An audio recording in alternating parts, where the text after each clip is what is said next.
Армысыздар, құрметті көрермендер, өздеріңізбен Ресейде болып жатқан мобилизацияға қатысты аз кем ақпаратпен бөліскім келеді. Жалпы мобилизация қашан аяқталады, бұл мобилизация қандай нәтиже береді деген сұрақтарға кішігірім өзімнің субъективті ойымды білдіруді жөн көріп отырмын.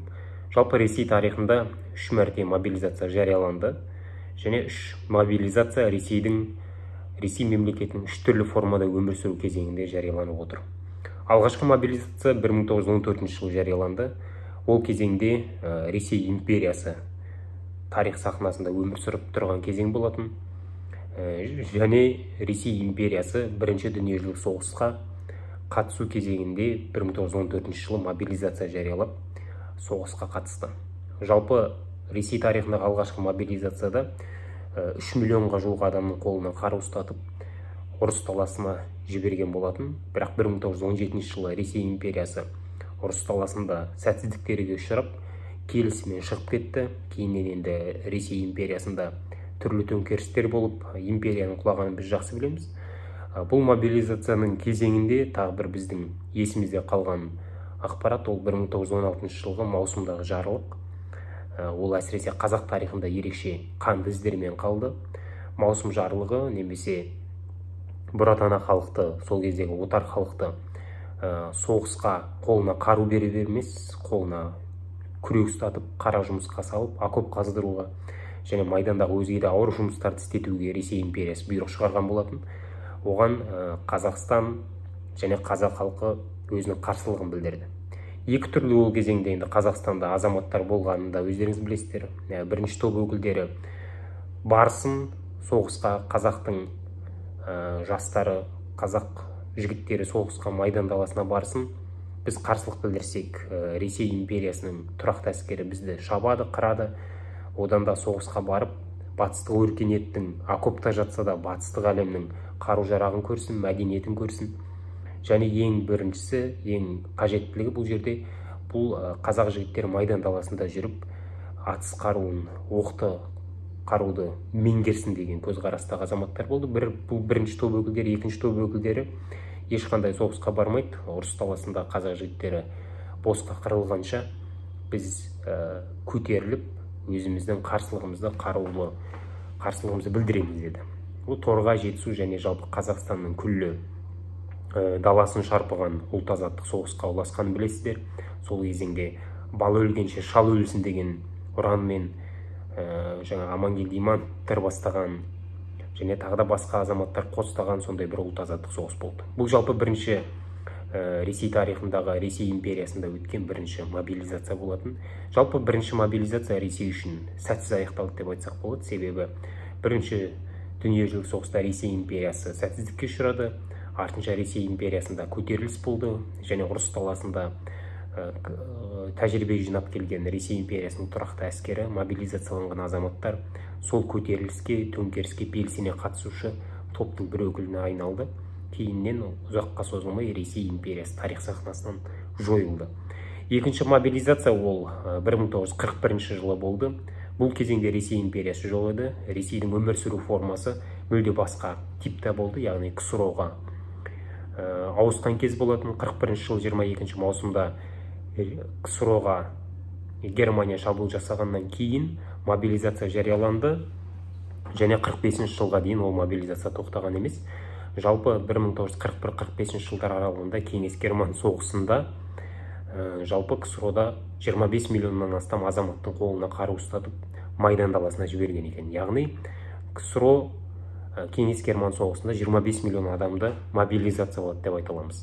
Бұл соғыстың нәтижесі не болған өздеріңіз жақсы білесіздер. Кеңес-Герман соғысы Германияның жеңілісімен аяқталды, ал жалпы екінші дүниежүзілік соғыс Жапонияның капитуляцияға қол қоюымен 1945 жылы 2 қыркүйекте аяқталған болады. Енді Ресей үшінші мәрте өзінің тарихында мобилизация жариялап отыр. Және үшінші мәрте мобилизацияда Ресей тағы да мүлде Ресей мемлекетінің саяси өмір сүру формасы өзгерді. Қазір Ресей Федерация, яғни КСРО да жоқ, империя да жоқ, Ресей Федерациясы мобилизация жариялады. Бұл жолы Украинаға соғыс ашып, өзінің бауырлас көршілес мемлекетіне агрессия жасап, сол агрессия барысында тұрақты әскері алға қойған мақсатын орындай алмағандықтан Ресей билігі мобилизация жариялап отыр. 21 қыркүйекте Путин жариялаған мобилизацияға назар аударатын болсақ, жалпы бұл науқанның барысында Ресей билігі 300 мыңнан астам адамды соғысқа жұмылдырамыз дейді. Бірақ бұл жартылай мобилизация деп аталғанымен шын мәнінде 300 мыңнан әлдеқайда көп азаматты соғысқа мобилизациялайды деп түсінуге тиіспіз. Себебі Кремль жариялаған құжатқа назар аударатын болсақ, бір пункт жасырын қалған, және ол пунктте жалпы мобилизацияланатын азаматтардың шынайы саны жазылған деген ақпарат бар. Бұл ақпаратты ресми Кремль жоққа шығарса да, шын мәнінде мобилизацияланатын азаматтардың саны әлдеқайда көп екенін түсіну қиын емес. Оны Ресейден қашып жатқан ер азаматтардың санына қарап бағамдауға болатын сияқты. Қазірдің өзінде ресми ақпараттарға сүйенетін болсақ, Ресейден 261 мың азамат шығып кеткен екен. Бұның барлығы ер азаматтар. 261 мың ер азамат шығып кеткен. Енді мобилизация қашан аяқталады деген сұрақ туындайды. Мобилизация әлі 1,5-2 айға дейін созылатын сияқты.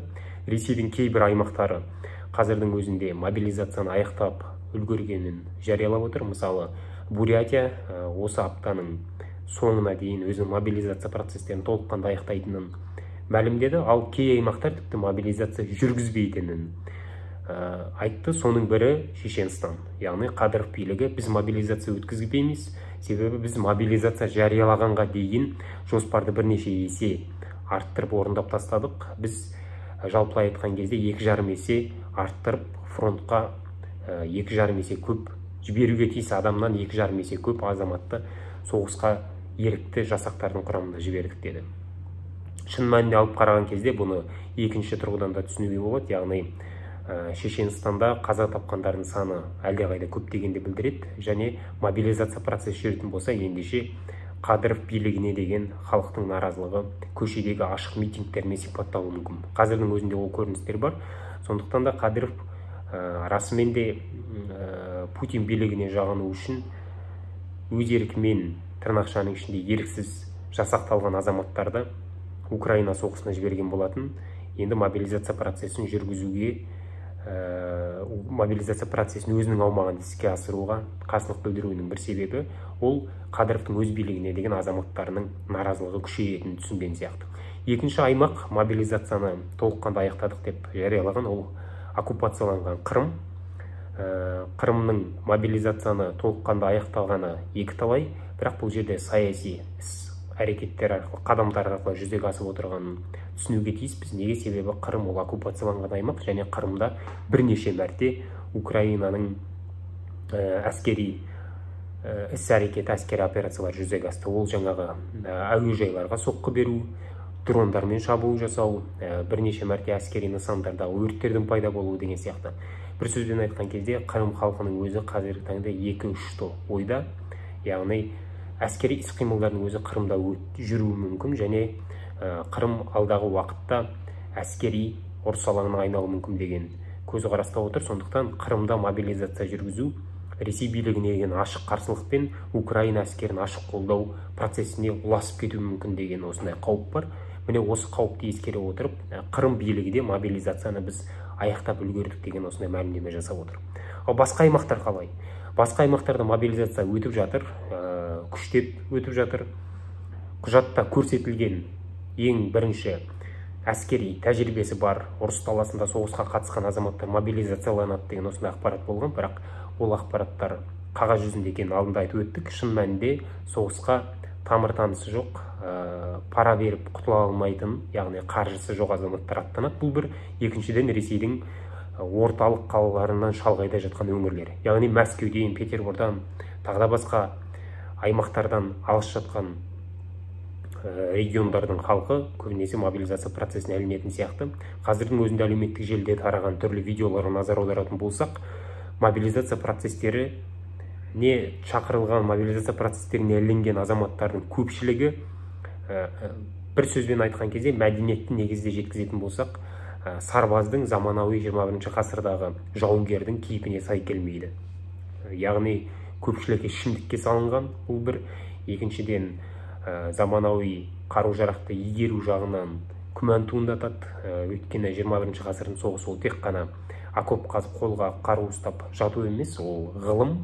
Қазіргі соғыс себебі барлау қызметтері түрлі барлаушы дрондарға сүйенеді, ғарыштық түсірілімдер, спутниктен бақылау, координатаны компьютерлік құрылғылар арқылы беру және ұрысты басым көпшілігі осы ғылыми техникалық революцияның жетістіктеріне сүйене отырып жүргізу өте маңызды.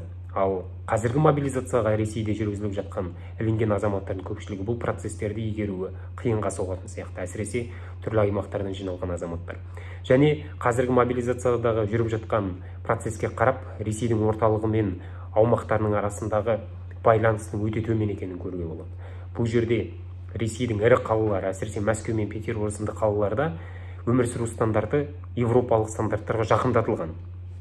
Дәл сондай болса да, барынша жақындатылған. Бұл жерде батыстық фастфуд, батыстық киімдер, батыстық сөйлеу мәнері, сленгтер және тағы да басқалар бар болатын болса, аймақтарда олардың бірде-біреуі жоқ. Аймақтарда көбінесе ішімдік, алкоголь, теледидарға телміру және теледидарда көрсетілетін барлық ақпаратқа сену, оны ми сүзгісінен өткізу кезеңінде мүмкін олай емес деген сынды күмәнді сұрақты өз-өзіне қоймаудың бар екенін нақты көрінеді. Сондықтан да екі әлемде Ресей қоғам өмір сүріп жатыр деп айтсақ, қателеспейтін шығармыз. Енді мобилизация процесіне жалпы Ресейдің бірқатар аймақтары өзінің ашық қарсылығын білдіріп жатыр. Әсіресе ол Кавказ аймағы, Дағыстан күні кеше ғана бас көтеріп, мобилизацияға қарсы екенін көрсетті. Митингке шығып, жаңағы көшеде билікке қарсы ұрандарды айта бастады. Путиннің суреттерін өртеу, біз Украинаға соғыс ашып отырмыз, Украина бізге шабуыл жасаған жоқ деген сынды ұрандарды айту қазірдің өзінде Ресей қоғамында мобилизацияны қолдамайтын топтардың бар екенін көрсетеді. Бұл әрине мобилизация жариялаған күнде ұйымдастырылған митингтерді қоспағанда.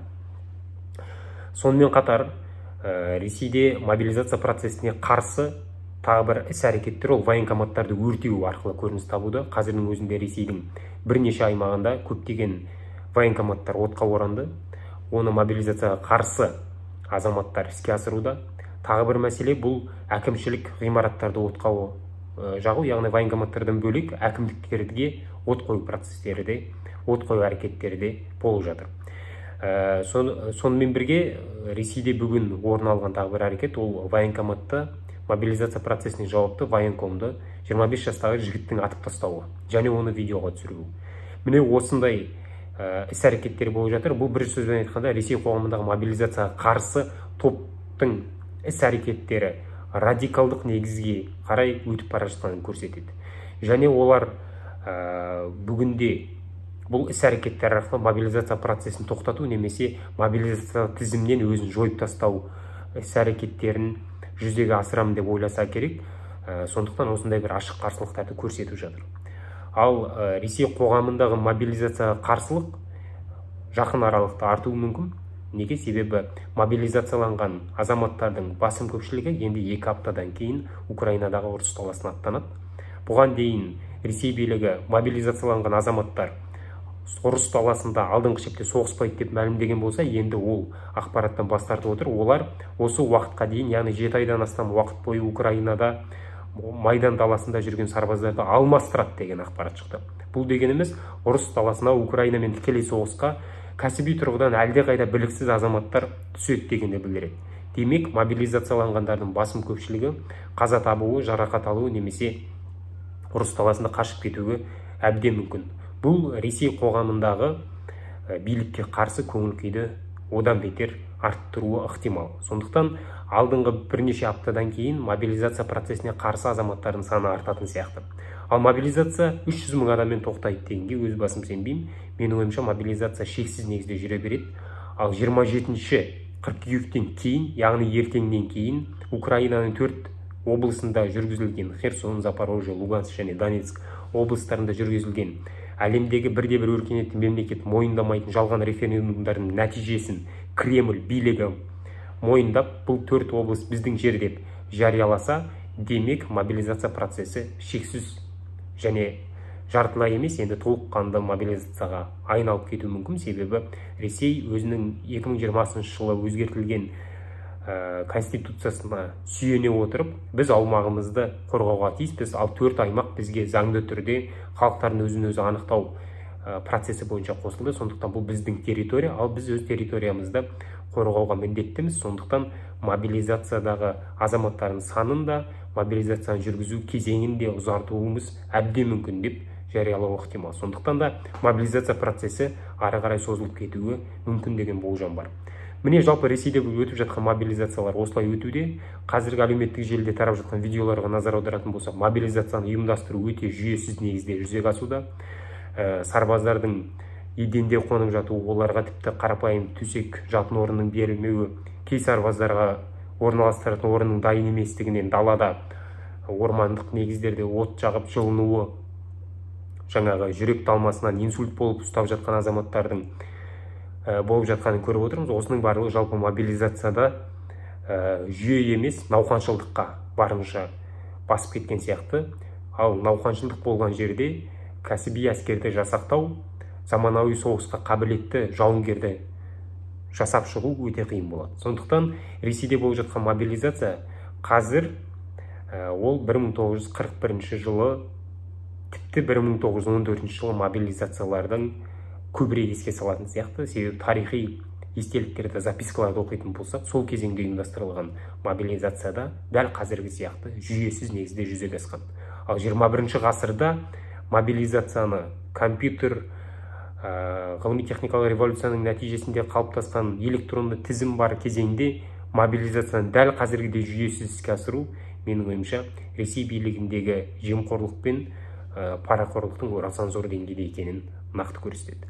Қысқаша айтқанда осы. Сау саламат болыңыздар.